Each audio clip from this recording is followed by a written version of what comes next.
ذات اعلیٰ حضرت میں ہے۔ علم وہ نور ہے کہ جو شے اس کے دائرے میں آ گئی منکشف یعنی ظاہر ہو گئی۔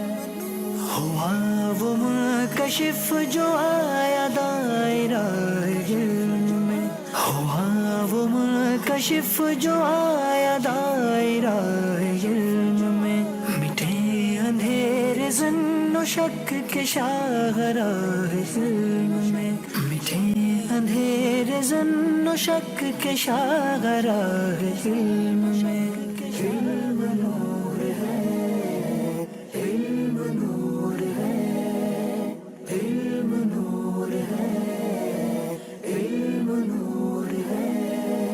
نبی پاک صلی اللہ تعالی علیہ وسلم نے فرمایا، بے شک حکمت ذی مرتبہ کے مرتبے کو بڑھاتی اور غلام کو اتنی بلندی عطا کرتی ہے کہ وہ بادشاہوں کے مقام کو پا لیتا ہے۔ جو علم سے ہو متصف بلندیوں سے جا ملے، جو علم سے ہو متصف بلندیوں سے جا ملے، اٹھا قلم دوات چل دے راستہ علم میں، اٹھا قلم دوات چل دے راستہ علم میں۔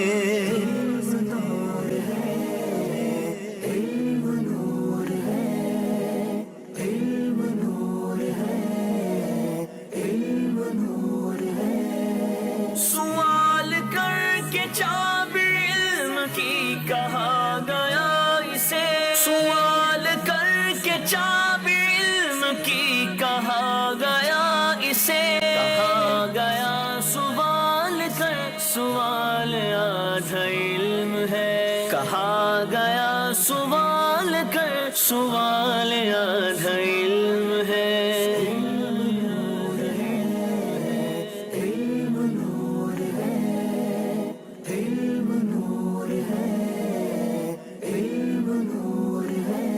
مولا علی کرم اللہ تعالی وجہ الکریم فرماتے ہیں، علم مال سے بہتر ہے۔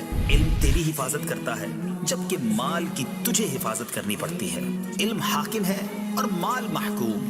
مال خرچ کرنے سے گھٹتا ہے جبکہ علم خرچ کرنے سے بڑھتا ہے۔ تو خرچ کر پڑے گا یہ نہ کم ہو مال کی طرح، تو خرچ کر پڑے گا یہ نہ کم ہو مال کی طرح، مال کو سنبھالتا سنبھالے تجھ کو علم ہے، مال کو سنبھالتا سنبھالے تجھ کو علم ہے۔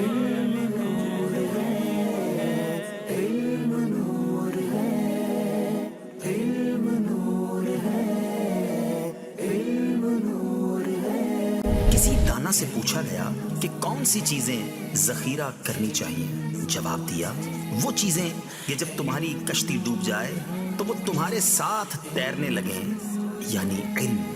بعض نے کہا کشتی کے غرق ہونے سے مراد موت کے ذریعے بدن کا ہلاک ہونا ہے۔ جو چاہے زندگی ہمیشہ تھام لے وہ علم کو، جو چاہے زندگی ہمیشہ تھام لے وہ علم کو، اگرچہ ڈوبے کشتیاں نہ ڈوبتا یہ علم ہے، اگرچہ ڈوبے کشتیاں نہ ڈوبتا یہ علم ہے۔